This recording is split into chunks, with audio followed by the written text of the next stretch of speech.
The moment my wife Cambria told me she'd wear what she wanted and text who she wanted, I knew our marriage was finished. She said it like texting was some kind of threat, not a privilege. Standing there in our Seattle smart home, rain hammering the floor-to-ceiling windows, she looked at me with the kind of contempt usually reserved for telemarketers. "You don't own me, Orion," she continued, her manicured finger jabbing the air between us.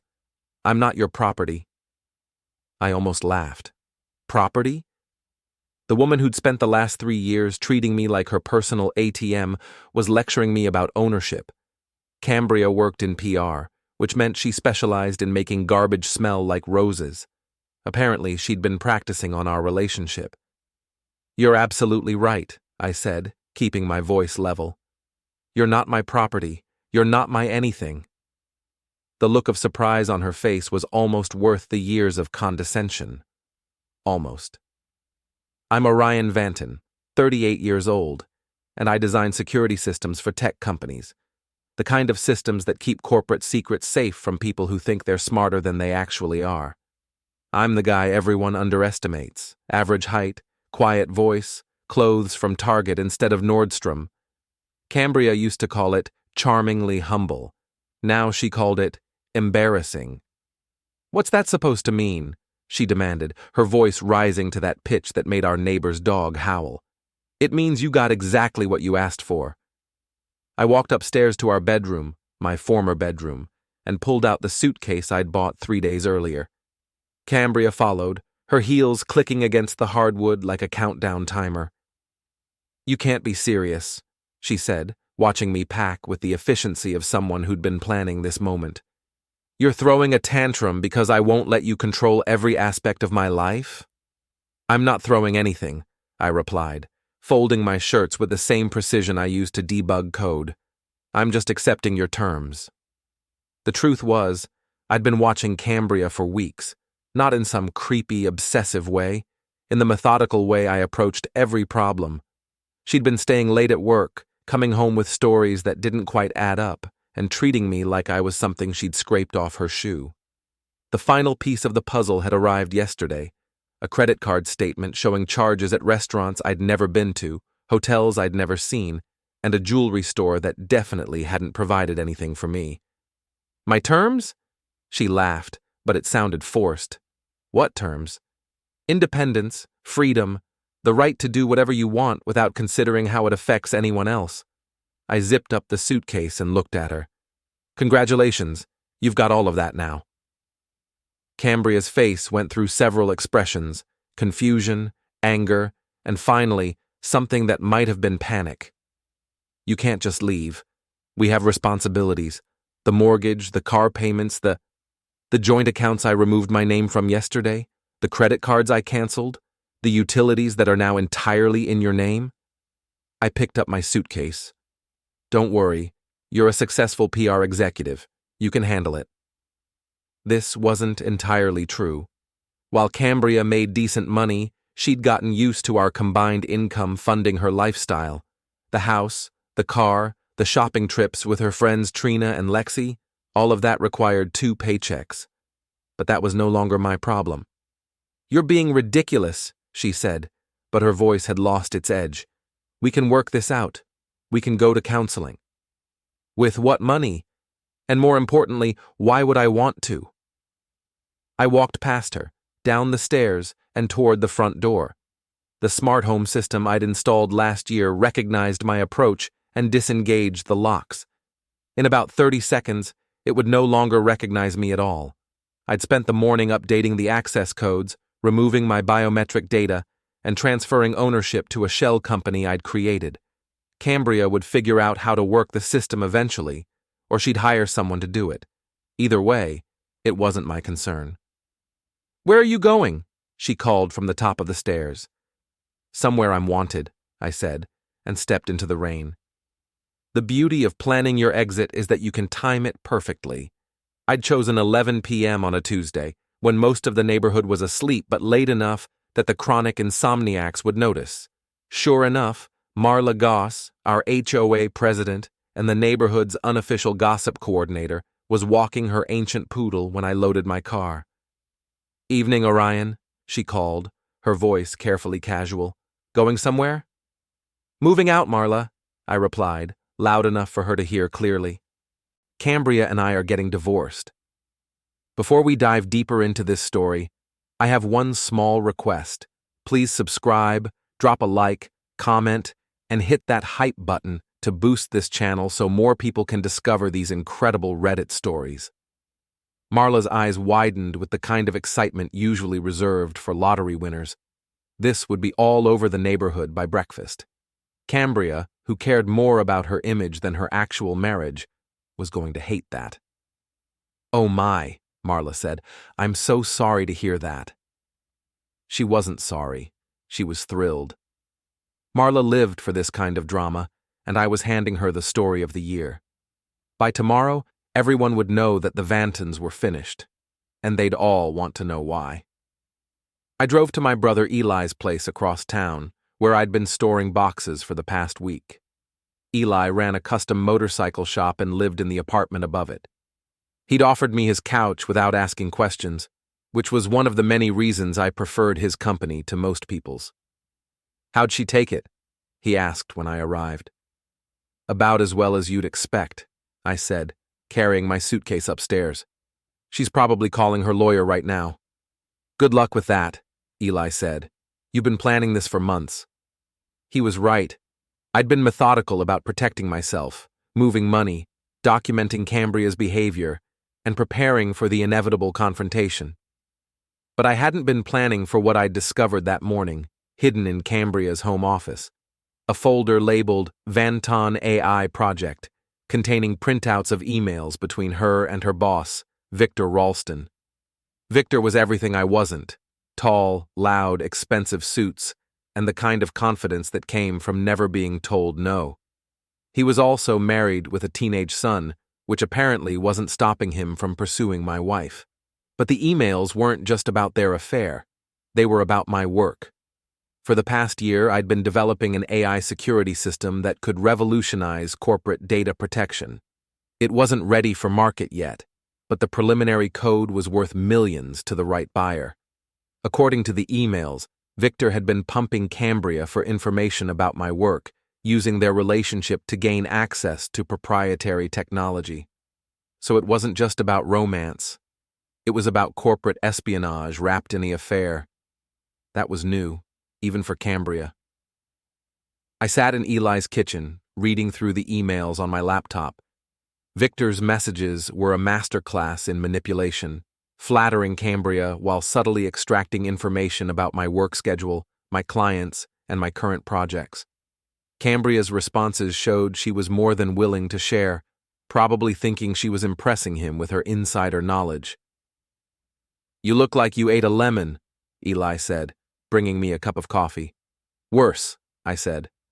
I found out why my wife really wanted her freedom. I showed him the emails. Eli read through them, his expression growing darker with each message. This Victor guy, he said finally. He's using her. Yep. And she's too infatuated to realize it. So what's the plan? I closed the laptop and looked at my brother. Eli had always been the physical one, quick with his hands, ready to solve problems with direct action. I was the thinker, the planner, the one who preferred psychological warfare to actual warfare. But this situation called for both approaches. First, we let them think they've won, I said. Then we destroy them both. The next morning, I woke up to 17 missed calls from Cambria and 43 text messages ranging from angry to desperate to threatening. I deleted them all without reading past the first few words. She'd made her choice. Now she could live with the consequences. My phone buzzed with a call from Red Morrison, my former colleague from the cybersecurity firm where I'd worked before going independent.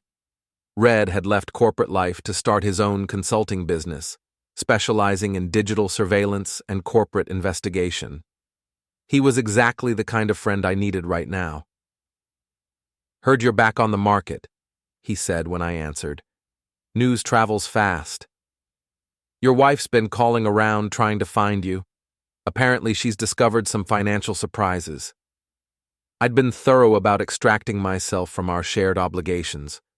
The house was in both our names, but the mortgage was now entirely Cambria's responsibility. Same with the car payments, credit cards, and the various subscriptions that kept her lifestyle running. Legally, I was in the clear. Ethically, I was giving her exactly what she'd asked for: complete independence. "She'll figure it out," I said. "She's a smart woman." "Smart enough to be having an affair with her boss?" "You know about Victor?" "I know about a lot of things," Red said, "including the fact that Victor Ralston has been asking questions about you around town. Questions about your work, your clients, your current projects." This confirmed what I'd suspected from the emails. Victor wasn't just sleeping with my wife. He was using her to gather intelligence about my business. It was a violation of trust on multiple levels, and it gave me leverage I hadn't expected. "How much do you know about Victor?" I asked. "Enough to know he's got more enemies than friends. His PR firm has a reputation for playing dirty, and he's made a career out of stepping on people. He's also got a wife who doesn't know about his extracurricular activities." Yet, Red agreed.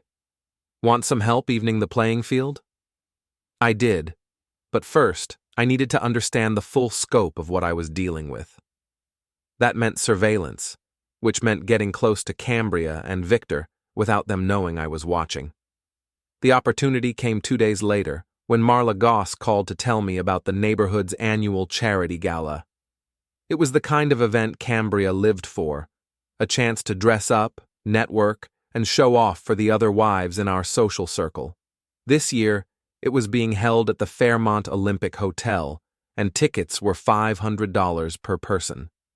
"I know it's awkward timing," Marla said, "but you already bought the tickets, and it would be a shame to waste them."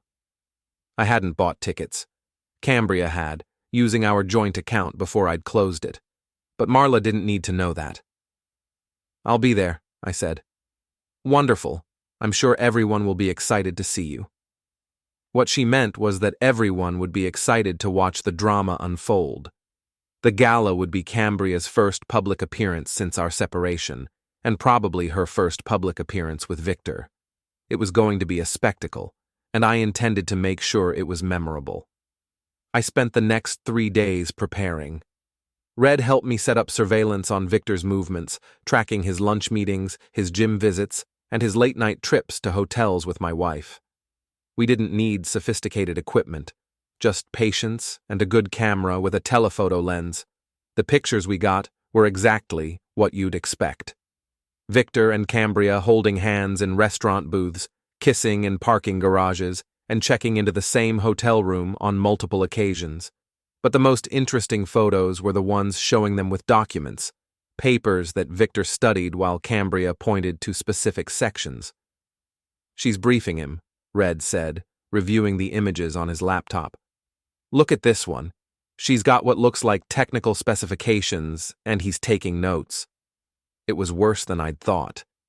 Cambria wasn't just having an affair. She was actively participating in corporate espionage. The woman who'd accused me of trying to control her was literally selling me out to her lover. The night of the gala, I put on my best suit, the one Cambria had bought me for our anniversary 2 years ago, and drove to the Fairmont. The hotel's ballroom was decorated in gold and white, with round tables surrounding a dance floor and a stage where local politicians would make speeches about charitable giving. It was exactly the kind of event where Seattle's elite came to see and be seen. I arrived early and positioned myself at the bar, where I had a clear view of the entrance. Red was stationed across the room, pretending to check his phone while actually recording everything through a discreet camera app. We'd planned this like a military operation, which seemed appropriate given what we were up against. Cambria arrived at 8:30, and she looked stunning. She was wearing a black dress that probably cost more than most people's rent, and her hair was styled in the kind of elaborate updo that required professional assistance. She looked like a woman who was winning at life, which made what I was about to do even more satisfying. Victor arrived 10 minutes later, and they made a point of not acknowledging each other immediately. Instead, they worked the room separately, greeting friends and acquaintances before gradually moving closer together. It was a practiced routine, designed to maintain plausible deniability while still allowing them to enjoy each other's company. I waited until they were standing together near the silent auction tables, examining a weekend getaway package to Vancouver before making my move. "Cambria," I said, approaching from behind. "You look beautiful tonight." She turned around, and for a moment, her face went completely blank. She'd clearly expected to never see me again, or at least not in public where she'd have to maintain her composure. "Orion," she said, recovering quickly. "I didn't know you were coming." "Wouldn't miss it," I said, then turned to Victor. "You must be Victor Ralston. I've heard so much about you." Victor was smooth. I'll give him that. He extended his hand with the kind of confident smile that had probably gotten him through 1,000 awkward situations. "Orion Vanton," he said. "Your reputation precedes you." "Does it? That's interesting. What exactly have you heard?" Victor's smile flickered slightly. "Just that you're very talented with computers. Security systems, specifically. I specialize in protecting valuable information from people who shouldn't have access to it." The message was clear, and Victor received it. His handshake became slightly firmer, and his smile took on a competitive edge. "That must be rewarding work," he said. "It is, especially when I catch someone trying to steal something that doesn't belong to them." Cambria stepped between us, her PR training kicking in. "Gentlemen, this is a charity event. Maybe we should focus on the cause we're here to support." "Of course," I said, though I find it interesting how people's true motivations always come to light eventually. I excused myself and walked toward the restroom, knowing they'd need a moment to process what had just happened. Red followed me, and we met in the hallway outside the ballroom. "They're rattled," he said. "Victor's making phone calls, and your wife looks like she's seen a ghost." "Good. Let them worry." We returned to the ballroom, where the evening's program was beginning. The mayor gave a speech about community service, followed by the head of the charity explaining how the funds would be used. During the presentations, I watched Cambria and Victor. They were sitting at different tables, but they kept glancing at each other and then at me. When the formal program ended and the dancing began, I made my second move. I approached Kellen Ralston, Victor's wife, who was sitting alone at a table near the back of the room. "Mrs. Ralston, I'm Orion Vanton. I don't think we've met." Kellen was an attractive woman in her early 40s, with the kind of understated elegance that came from old money rather than new. She looked tired, which made sense if she'd been dealing with Victor's behavior for any length of time. "Mr. Vanton," she said, "I know who you are. I'm sorry about your marriage." "Thank you. Though I have to say I'm grateful for the clarity. It's better to know where you stand than to live in ignorance." Kellen's expression sharpened. "Clarity is important." "It is. For instance, I've recently learned some very interesting things about corporate espionage. Did you know that some people use romantic relationships to gain access to proprietary business information?" Kellen set down her wine glass and looked at me directly. "That sounds like something my husband would do." "Does it?" "Victor has always believed that the ends justify the means. He's very good at convincing people to give him what he wants." I pulled out my phone and showed her one of the photos Red had taken, Victor and Cambria kissing in a restaurant parking lot 3 days earlier. "I thought you should know," I said. Kellen studied the photo for a long moment, then looked across the room at her husband, who was now dancing with Cambria. "Thank you," she said quietly. "I've been wondering where he's been spending his evenings. There are more photos if you need them, and documentation of some business activities that might interest your divorce attorney. I think that would be very helpful." I gave Kellen my contact information and returned to the bar, where Red was waiting with a whiskey. "Phase 1 complete?" he asked. "Phase 1 complete," I agreed. "Now we wait for the fallout." We didn't have to wait long. 20 minutes later, Kellen approached Victor and Cambria on the dance floor. The conversation was brief but intense, ending with Kellen throwing her drink in Victor's face and walking out of the ballroom. The entire room went silent, then erupted in whispers. Cambria looked around desperately, trying to gauge how much damage had been done to her reputation. The answer was, a lot.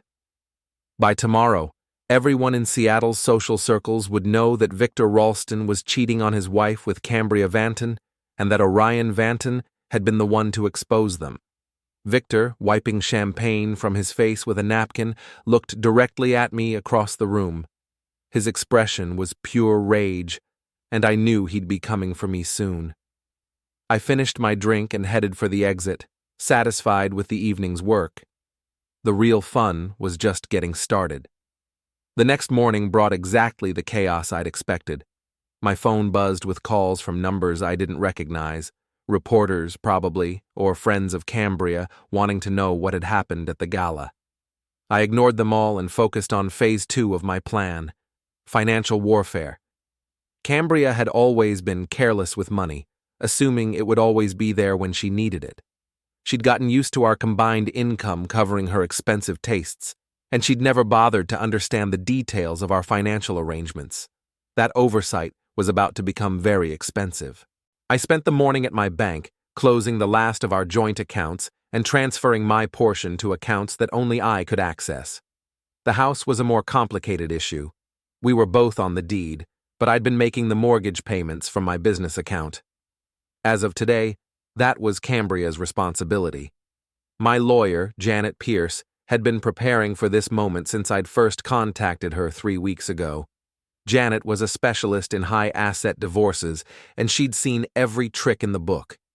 She'd helped me structure my finances to protect my business assets while ensuring I met all legal requirements.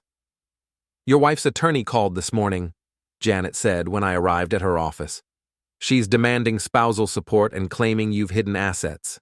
Let me guess, she wants to maintain her current lifestyle." "Essentially, yes.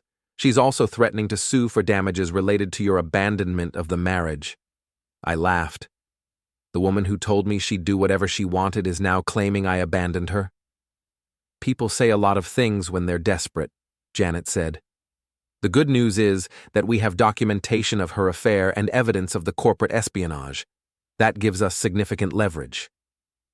The corporate espionage angle was particularly useful because it demonstrated that Cambria had been actively working against my interests while claiming to be a faithful wife. No judge would award spousal support to someone who'd been stealing trade secrets. "What about Victor?" I asked. "That's where things get interesting," Janet said. "His wife filed for separation yesterday, and she's claiming half of his assets. Since he's been using company resources to pursue his affair with your wife, his business partners are also asking questions.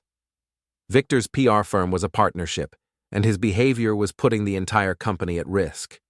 If clients discovered that he'd been using corporate espionage to steal trade secrets, the firm could face lawsuits and criminal charges. His partners were probably looking for ways to distance themselves from him." I left Janet's office and drove to Eli's shop, where Red was waiting with the results of his continued surveillance. Victor had spent the morning in crisis mode, meeting with lawyers and trying to control the damage from the gala incident. "He's scared," Red said, showing me photos of Victor leaving his attorney's office. "Look at his body language, shoulders hunched, checking over his shoulder, moving fast. This is a man who knows he's in trouble." "Good. What about Cambria?" "She's holed up in the house, probably trying to figure out how to pay the mortgage. Her friends Trina and Lexi came by this morning, but they didn't stay long." Trina and Lexi were Cambria's closest friends and biggest enablers. They were the type of women who lived for gossip and drama as long as it was happening to someone else. Now that Cambria was the subject of scandal rather than the source of it, they'd probably keep their distance. "I want to accelerate the timeline," I said. "Victor's going to try something desperate, and I want to be ready for him." Red nodded. "What did you have in mind?" "Something that will hurt him where he lives, his precious car. Victor was obsessed with his custom Porsche 911, a bright red convertible that he'd had modified with racing stripes and custom wheels. He treated that car like some men treated their children, washing it every weekend and parking it in the most visible spots he could find. It was a symbol of his success and masculinity, which made it the perfect target. That evening, Red and I followed Victor to his usual gym, where he spent 2 hours every Tuesday and Thursday working out with his personal trainer. The gym had a parking garage with limited security cameras, and Victor always parked in the same spot on the 3rd level. We waited until Victor was safely inside the building, then approached his car with the supplies we'd brought: expanding foam, food coloring, and several pounds of biodegradable glitter. The plan was simple: fill the car's exhaust system with expanding foam mixed with blue dye, then cover the exterior with glitter that would stick to the paint without causing permanent damage. "This is juvenile," Red said as we worked. "Sometimes juvenile is exactly what the situation calls for," I replied, carefully inserting the foam applicator into the exhaust pipe. We finished our work and retreated to a safe distance to wait. Victor emerged from the gym 45 minutes later, looking relaxed and confident. That changed the moment he tried to start his car. The expanding foam had completely blocked his exhaust system, causing the engine to stall immediately. When Victor got out to investigate, he discovered the glitter covering his paint job, sparkling under the parking garage lights like a disco ball. His reaction was everything I'd hoped for. Victor screamed, kicked the concrete wall, and spent several minutes cursing at the top of his lungs. Then he called someone, probably a towing company, and began pacing around his ruined car like a caged animal. Red and I watched from the stairwell, recording everything on our phones. This footage would be useful later when we needed to demonstrate Victor's volatile temperament. "He's going to come after you for this," Red warned. "I'm counting on it," I said. The next morning, I received the call I'd been expecting. Victor's voice was tight with controlled rage, but he was trying to sound reasonable. "We need to talk," he said. "Do we?" "This has gone far enough. Whatever you think you know about me and Cambria, you're wrong." "I don't think anything, Victor. I know everything. I have photos, emails, and bank records. I know about the hotels, the restaurants, and the proprietary information you've been stealing from my business." There was a long pause. "Meet me at Eli's shop tonight at 8. Come alone." "Why would I do that?" "Because if you don't, I'm going to make your life very difficult. I have connections in this city, and I can make sure you never work in tech again." I almost laughed. Victor was still trying to play the intimidation game, apparently unaware that I'd been planning for this conversation. 8 o'clock, I agreed. "But Victor, if you're thinking about doing something stupid, remember that I'm not the one with everything to lose." I hung up and called Eli. "We're having company tonight." Eli's shop was perfect for the kind of confrontation I was expecting. It was private, secure, and filled with tools that could be useful if Victor decided to get physical. More importantly, it had excellent acoustics for recording conversations. I arrived early and set up my phone to record everything. Eli positioned himself in the back office where he could see everything but remain out of sight. Red was stationed outside, watching for any surprises Victor might have brought with him. Victor arrived exactly on time, driving a rental car that looked nothing like his usual style. He was dressed casually, jeans and a polo shirt instead of his usual expensive suits, but his body language was still aggressive. "You've made your point," he said without preamble. "Now let's discuss terms." "Terms? What it's going to take for you to back off? Money? A business deal? Name your price." I studied Victor's face, looking for signs of the desperation I knew he must be feeling. His PR firm was in crisis, his wife was divorcing him, and his affair with Cambria was now public knowledge. He was a man with very few options left. "There is no price," I said. "You chose to target my wife and my business. Now you get to live with the consequences." "Your wife came to me," Victor said. "She was unhappy, looking for someone who appreciated her. I just gave her what she wanted." And what she wanted happened to include access to my proprietary technology. Victor's expression hardened. I don't know what you're talking about. I pulled out my phone and played a recording I'd made from one of the emails Red had recovered. It was Victor's voice, clearly identifiable, discussing the technical specifications of my AI security system. That recording is illegal, Victor said. Actually, it's not. Washington is a two-party consent state for private conversations, but this was extracted from your company's email server as part of a corporate investigation. Completely legal. Victor realized he'd been outmaneuvered. His face flushed red, and his hands clenched into fists. You think you're so smart, he said, but you have no idea what you're dealing with. I can destroy you. You can try, I said, but I should warn you. I'm very good at protecting things that matter to me, and right now, what matters most is making sure everyone knows exactly what kind of man you really are. That's when Victor snapped. He lunged forward, swinging wildly at my face. I'd been expecting this. Men like Victor always resorted to violence when they couldn't get their way through intimidation. I stepped aside, letting his momentum carry him past me, then grabbed the fire extinguisher from the wall and triggered it directly into his face. The chemical foam blinded him temporarily, sending him stumbling backward into a workbench. Eli emerged from the back office, his phone already recording. I think that's enough excitement for one evening, he said calmly. Victor wiped foam from his eyes, looking around wildly. He was covered in white powder, his hair was disheveled, and his expensive polo shirt was ruined. More importantly, he'd just committed assault on camera. You set me up, he gasped. You set yourself up, I replied. I just gave you the opportunity to show everyone who you really are. Victor stumbled toward the door, still partially blinded by the fire extinguisher foam. This isn't over, he said. Yes, it is, I said. You just don't know it yet. After Victor left, Eli and I reviewed the footage. The recording clearly showed Victor initiating the physical confrontation, which would be useful if he tried to press charges. More importantly, it showed him losing control completely, which would damage his reputation even further. What's next? Eli asked. Now, we let the neighborhood gossip machine do its work, I said, and we prepare for the final phase. The final phase would require careful timing and absolute precision. Victor and Cambria had made their choices, and now it was time for them to face the full consequences of those choices. But first, I needed to make sure they understood exactly what they were up against.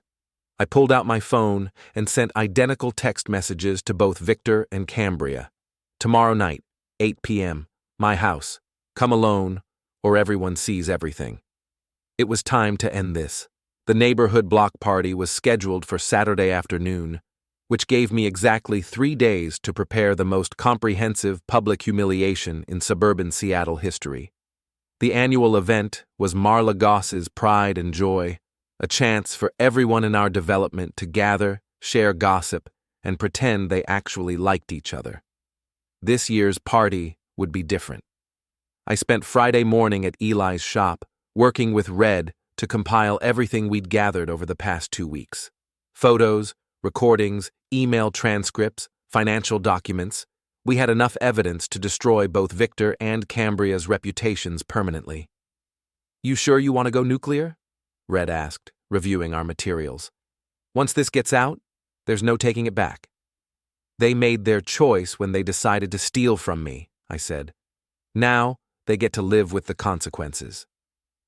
The beauty of our evidence was that it told a complete story.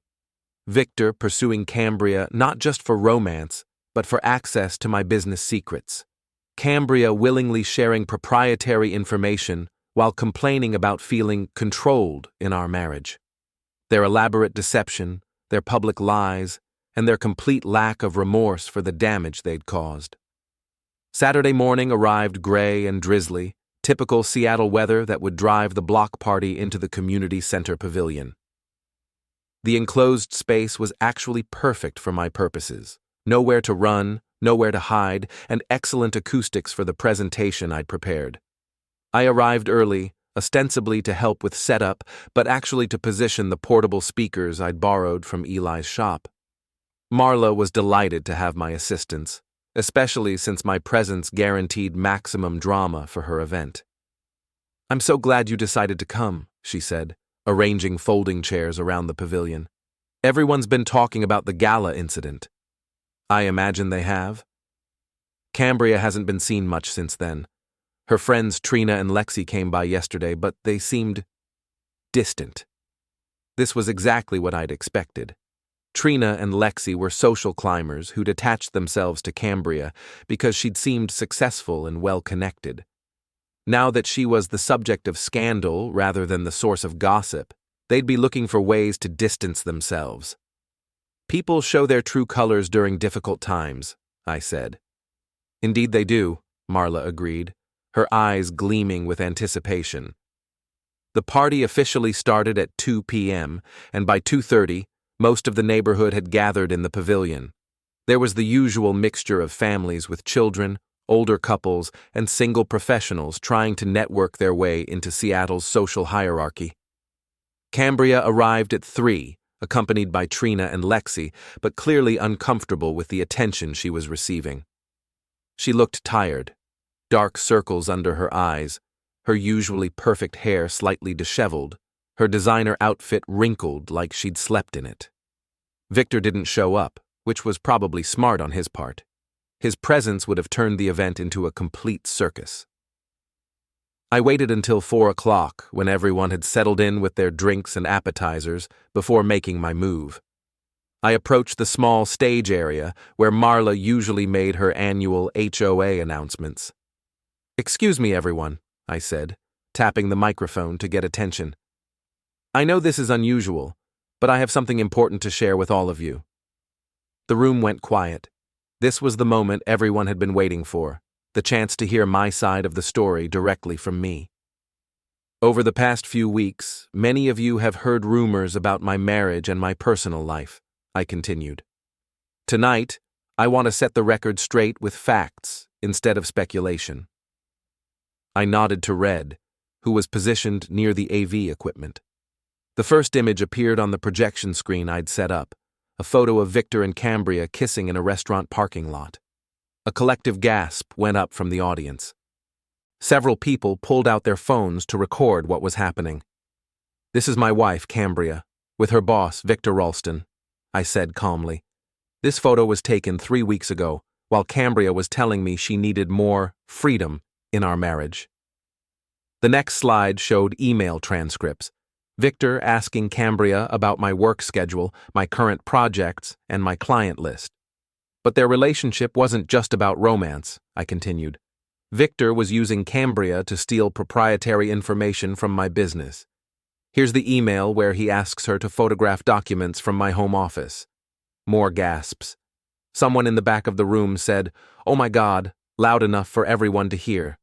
I looked directly at Cambria, who was sitting frozen in her chair, her face pale with shock. Trina and Lexi had moved slightly away from her, creating physical distance that everyone could see. "Cambria told me she wanted independence," I said.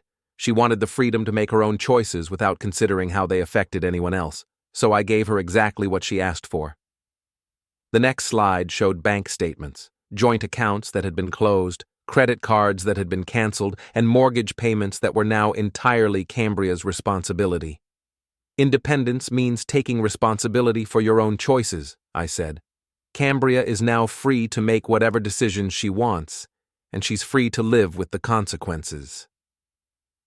The room was completely silent, except for the sound of phones recording everything.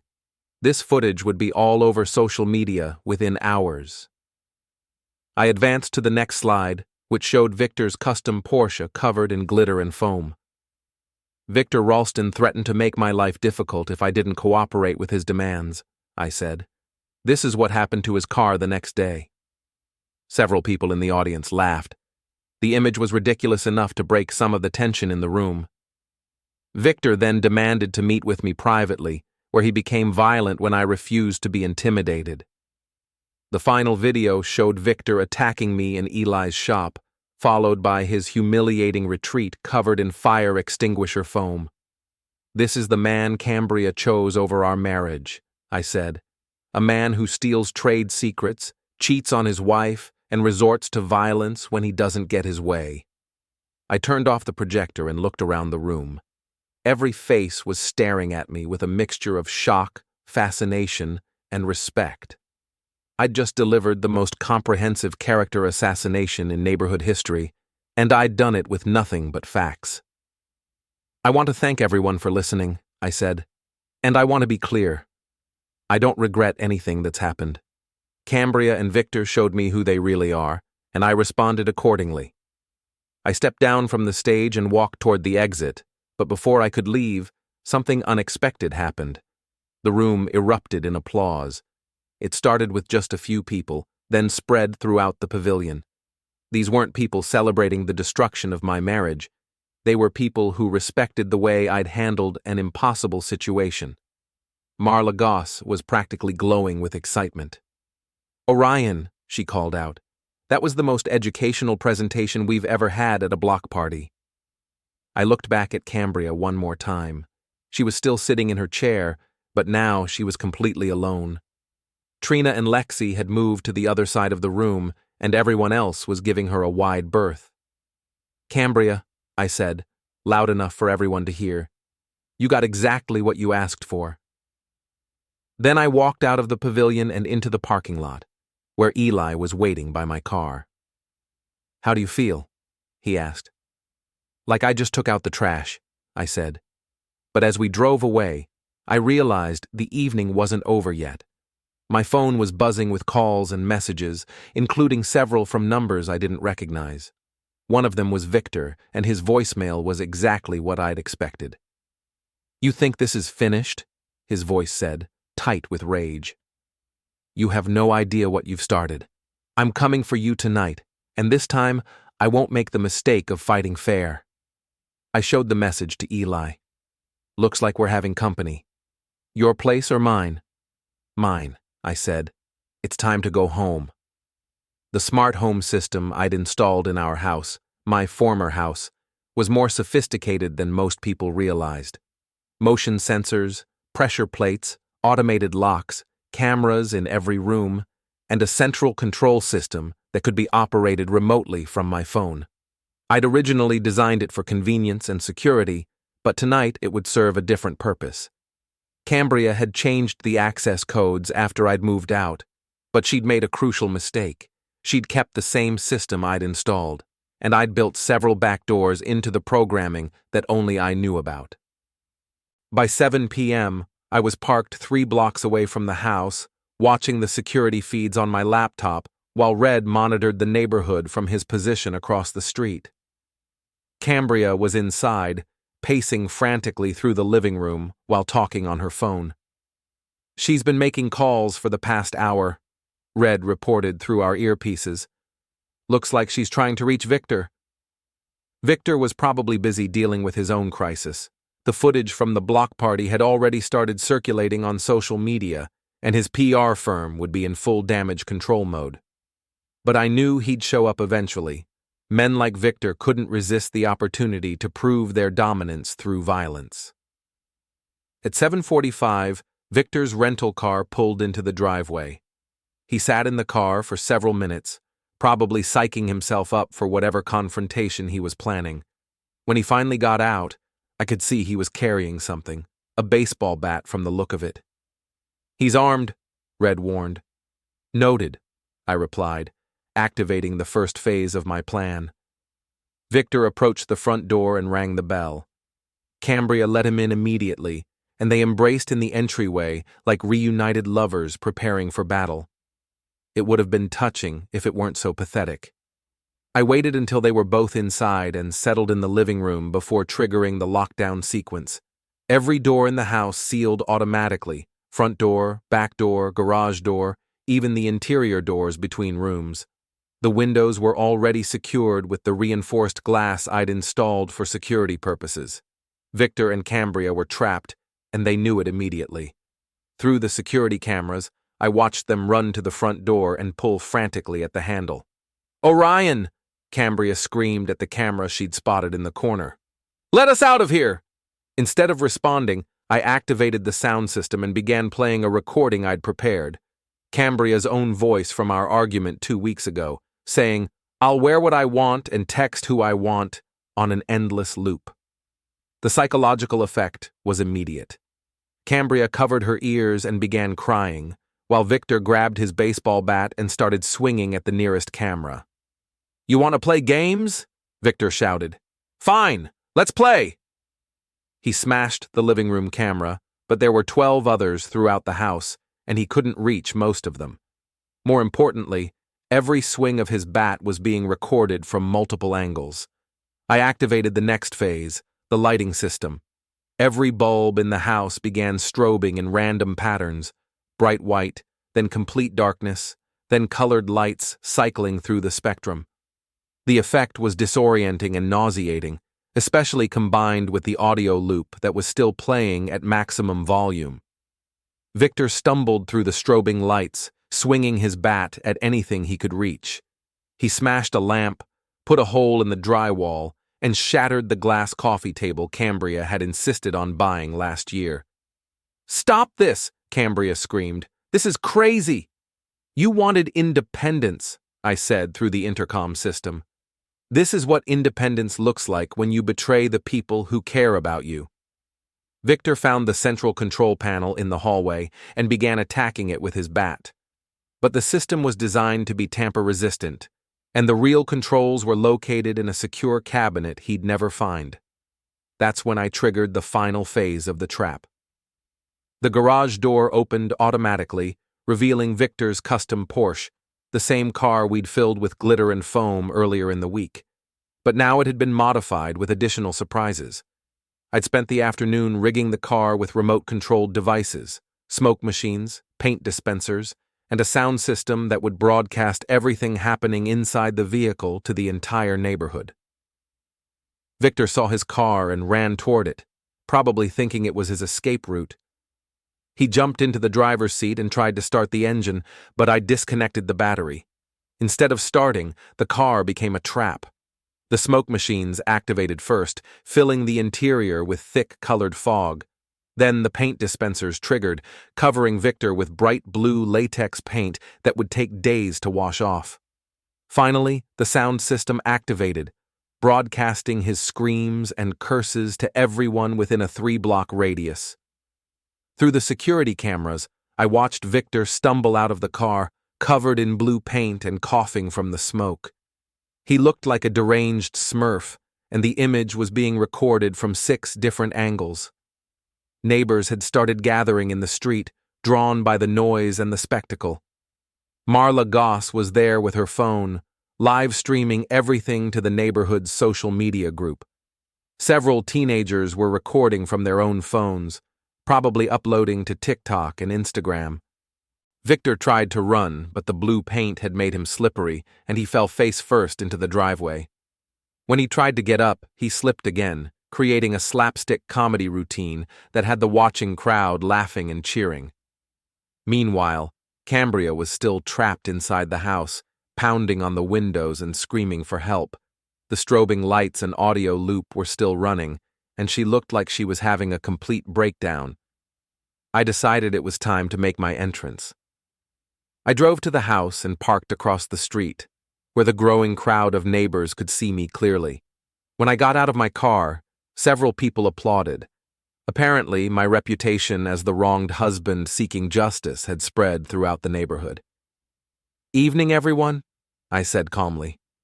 "Sorry for the disturbance." Marla Goss approached me with her phone still recording.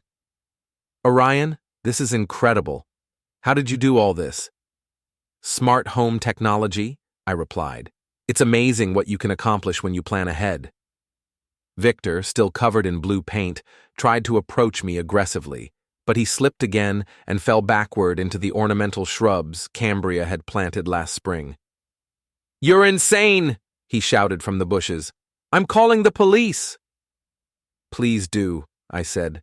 "I'm sure they'll be very interested in the baseball bat you brought to my house and the property damage you've caused." That's when the police actually did arrive, 3 squad cars responding to noise complaints from neighbors who weren't part of our immediate social circle. But instead of arresting me, they found themselves dealing with Victor, who was covered in paint, wielding a weapon, and had clearly been vandalizing private property. The lead officer, Sergeant Martinez, surveyed the scene with the weary expression of someone who'd seen everything. "Let me guess," she said. "Domestic dispute?" "Not exactly," I replied. "More like trespassing and vandalism. That man broke into my house with a weapon and destroyed several $1,000s worth of property." I showed Sergeant Martinez the security footage on my phone, clear evidence of Victor entering the house with a baseball bat and systematically destroying everything he could reach. "The house is equipped with an automated security system," I explained. "When it detected an intruder with a weapon, it activated lockdown protocols to prevent escape until police could arrive." This wasn't entirely true, but it was plausible enough to satisfy the officer's initial questions. The important thing was that I had video evidence of Victor's crimes, while all he had was accusations about my excessive security measures. "What about the woman inside?" Sergeant Martinez asked, looking at the house where Cambria was still visible through the windows. "That's my wife," I said. "Soon-to-be ex-wife. She let the intruder into the house, which makes her an accessory to the crimes he committed." I deactivated the security system, and the front door unlocked with a soft click. Cambria stumbled out, her hair disheveled, her makeup smeared, and her expensive dress torn from her attempts to break down the door. She looked around at the crowd of neighbors, the police cars, and Victor covered in blue paint, and I could see the exact moment she realized how completely she'd been defeated. "This is all his fault," she said, pointing at me. "He's been harassing us for weeks." "Ma'am," Sergeant Martinez said patiently, "do you live in this house?" "Yes, but—" "And did you invite that man inside?" Cambria looked at Victor, who was being handcuffed by another officer, then back at the sergeant. "Yes, but Orion set us up. He trapped us in there." "In your own house? The house where you live?" Cambria realized the legal problem she was facing. She couldn't claim to be a victim of false imprisonment in her own home, especially when she'd invited Victor inside, and he'd immediately begun destroying property. "This isn't over," she said, looking directly at me. "Yes, it is," I replied. "You got exactly what you asked for." As the police led Victor away and the crowd began to disperse, I stood in the driveway of the house I'd once shared with Cambria, watching her realize that her old life was completely finished. Tomorrow, the videos of tonight's events would be all over social media. Victor would be facing criminal charges for vandalism and trespassing. Cambria would be dealing with the social and financial consequences of her choices. And I would be free to start over, knowing that I'd given them exactly what they deserved. But as I walked back to my car, I realized that Victor's threat from earlier hadn't been empty. Men like him didn't give up easily, and he'd probably try one last desperate move to salvage his reputation and his relationship. I was right. My phone buzzed with a text message from an unknown number. "Tomorrow, your brother's shop, noon. Come alone, or I start making phone calls to your clients." Victor was making one final play, and this time he was threatening my business directly. It was exactly the kind of escalation I'd been expecting, and I was ready for it. The final confrontation was going to be very satisfying. Sunday morning arrived with the kind of torrential rain that turns Seattle into a gray, waterlogged mess. Perfect weather for ending a war. I spent the early hours at Eli's shop, preparing for what I knew would be Victor's last desperate attempt to salvage his reputation. He'd lost his wife, his business was in ruins, and his affair with Cambria had become neighborhood legend. But men like Victor never accepted defeat gracefully. They always had to try one more scheme, one more threat, one more play for dominance. "You sure you want to do this alone?" Eli asked, checking the security cameras he'd installed around the shop's perimeter. "He specifically said to come alone," I replied. "Besides, I want him to think he has the advantage." Red was monitoring everything from his van parked 2 blocks away, ready to call for backup if things went sideways. But I didn't expect Victor to try anything too dramatic. He was desperate, not suicidal, and he knew that any violence would only make his legal situation worse. At 11:30, I positioned myself in the shop's main work area, surrounded by tools and motorcycle parts that could serve as weapons if necessary. The space was well lit, with multiple camera angles, and I'd made sure to wear a wireless microphone that would broadcast everything to Red's recording equipment. Victor arrived exactly on time, but he wasn't alone. Cambria was with him, looking haggard and desperate in yesterday's clothes. They'd obviously spent the night together, probably planning whatever final gambit they thought would save them. "Orion," Victor said as they entered the shop. "Thank you for coming." He looked terrible. The blue paint was mostly gone, but his hair was still stained, and his expensive clothes had been replaced with a cheap tracksuit that made him look like a has-been athlete. More importantly, his usual confidence was completely gone, replaced by the frantic energy of a man with nothing left to lose. "Victor, Cambria." I nodded to each of them. "What can I do for you?" "You can stop this insanity," Cambria said. "You've made your point. We get it. You're angry, and you have every right to be. But this has gone too far." "Has it?" "The police, the public humiliation, the financial sabotage, it's enough," she continued. "We're willing to make a deal." I almost laughed. After everything they'd done, they still thought this was a negotiation. "What kind of deal?" Victor stepped forward, trying to regain some of his old authority. "We'll disappear," he said. "Leave Seattle, start over somewhere else. In exchange, you stop the harassment and delete all the evidence you've collected." "And why would I want to do that?" "Because if you don't," Victor said, pulling out his phone, "I'm going to call every one of your clients and tell them you're unstable. I'll claim you've been stalking me, threatening my family, and using illegal surveillance methods to gather information." He showed me his phone screen, which displayed a contact list with the names and numbers of my biggest clients.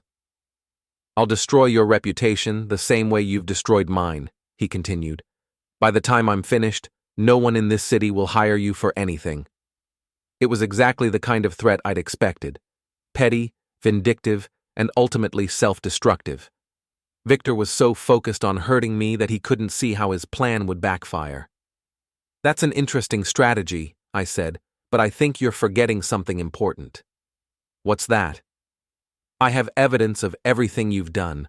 Corporate espionage, adultery, vandalism, trespassing.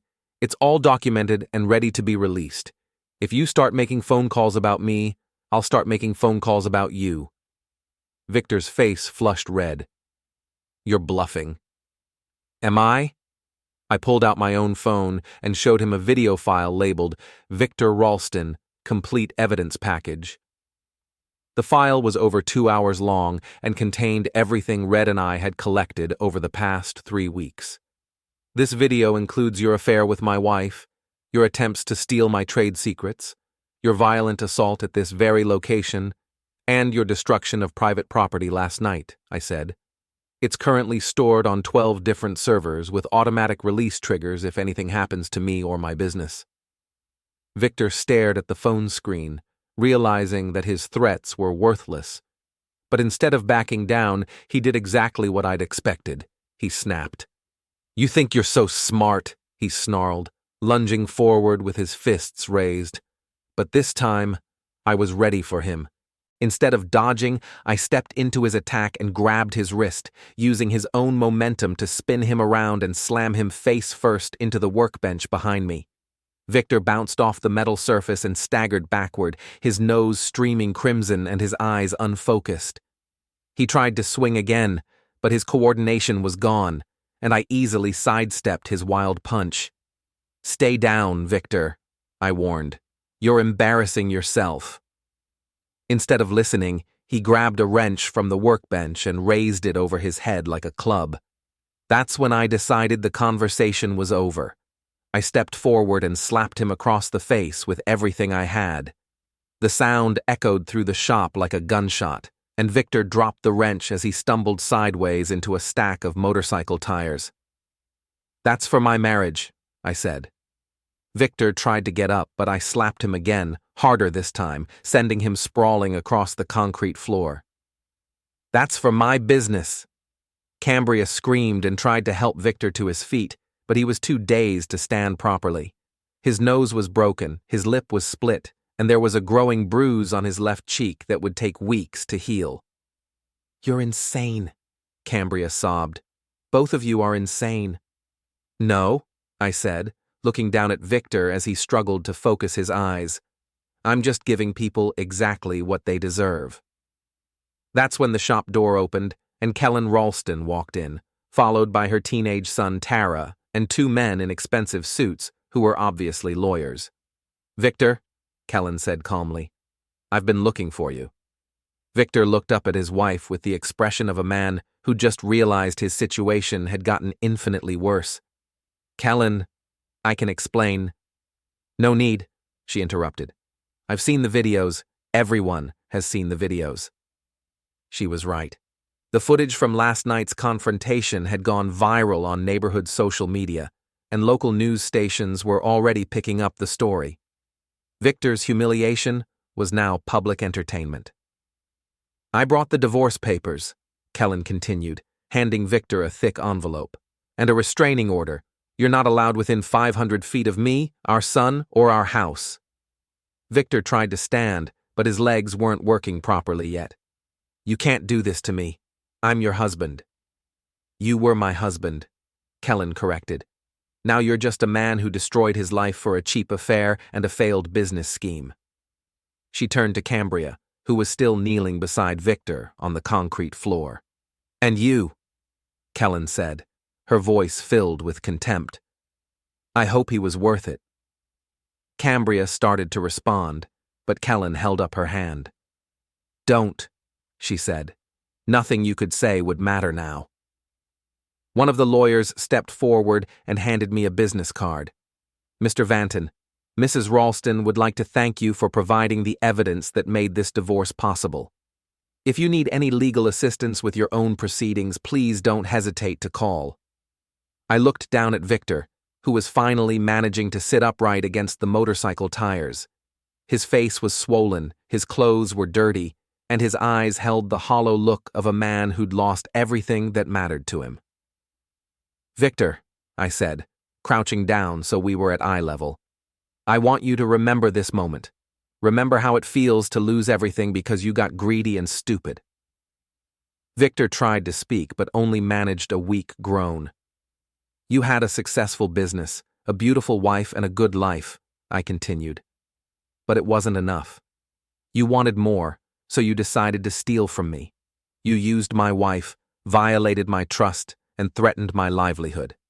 I stood up and looked around the shop, at Kellen and her lawyers, at Cambria sobbing on the floor, at Victor bleeding and broken among the motorcycle tires. "This is what happens when you take things that don't belong to you," I said. "You lose everything that does." The lawyers helped Kellen collect Victor and escort him out of the shop. Cambria followed, still crying, but she paused at the door and looked back at me. "I never meant for any of this to happen," she said. "Yes, you did," I replied. "You meant every bit of it. You just didn't think about the consequences." After they left, I stood alone in Eli's shop, surrounded by the tools and machinery that represented honest work and genuine accomplishment.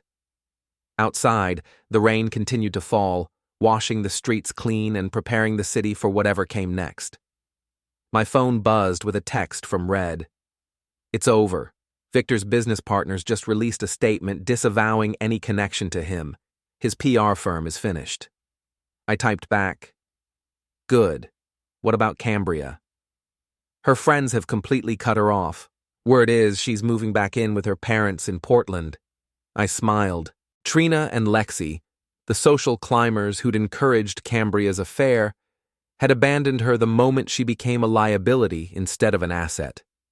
It was exactly what I'd expected from people like them. Eli returned to the shop an hour later, finding me cleaning up the minor damage from Victor's final tantrum. "How do you feel?" he asked. "Like I just took out the trash," I said. "Again." "Any regrets?"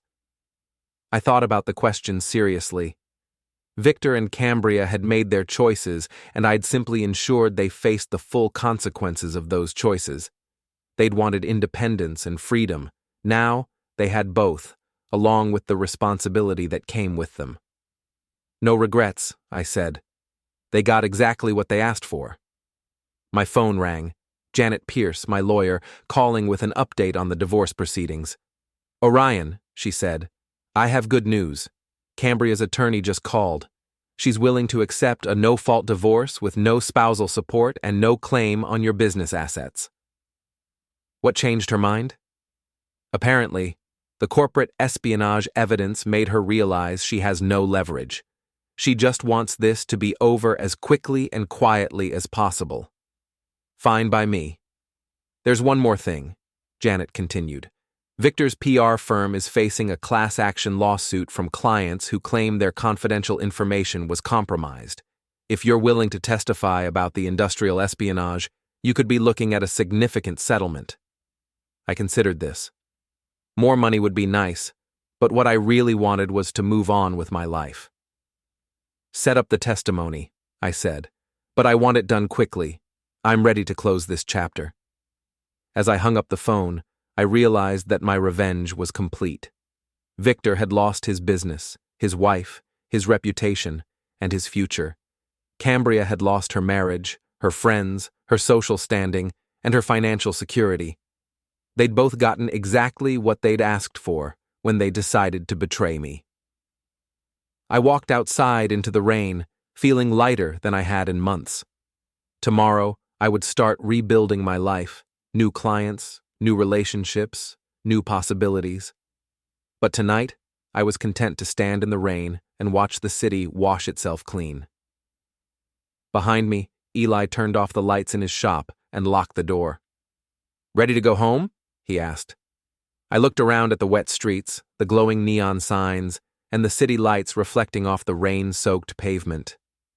Yeah, I said. I'm ready. We got in our cars and drove away, leaving the past behind us and heading toward whatever came next. The war was over, and I had won it completely. Victor and Cambria got exactly what they asked for, and so did I.